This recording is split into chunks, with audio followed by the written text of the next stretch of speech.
আসসালামু আলাইকুম প্রিয় ফুটবল ফ্যান্স। ফুটবল দেশের আরও একটি ভিডিওতে আপনাকে স্বাগতম।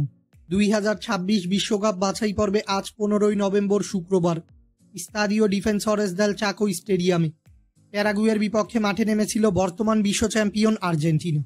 এটি ছিল চলতি বিশ্বকাপ বাছাই পর্বে আর্জেন্টিনার 11তম ম্যাচ।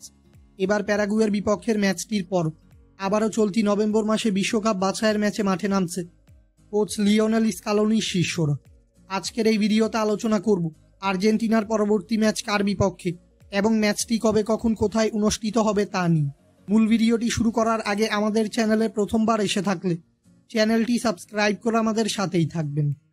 2026 বিশ্বকাপ বাছাই পর্বে নিজেদের 12তম ম্যাচে এবার পেরুর মুখোমুখি হবে লাতিন আমেরিকান জায়ান্ট আর্জেন্টিনা। বর্তমানে 1883 পয়েন্টস নিয়ে ফিফা র্যাঙ্কিংয়ের শীর্ষ স্থানে রয়েছে আলবিসেলেস্তেরা।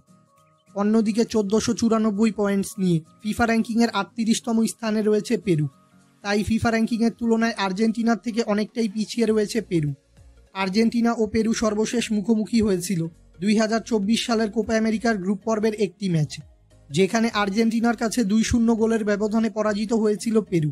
আর্জেন্টিনা বনাম পেরুর মধ্যকার এই বিশ্বকাপ বাছাই পর্বের ম্যাচটি খেলা হবে আর্জেন্টিনার মাঠ লা বুম্বুনেরা স্টেডিয়াম এবং এই ম্যাচটি অনুষ্ঠিত হবে বাংলাদেশ সময় অনুযায়ী আগামী 20 নভেম্বর বুধবার ভোর 6টায়। মূলত পেরুর সঙ্গের ম্যাচটি হতে যাচ্ছে চলতি নভেম্বর মাসের ফিফা উইন্ডোতে আর্জেন্টিনার শেষ ম্যাচ। ফুটবলের সকল নিউজ এবং আপডেটস পেতে আমাদের চ্যানেলটি সাবস্ক্রাইব করবেন এবং আমাদের সাথেই থাকবেন। ধন্যবাদ।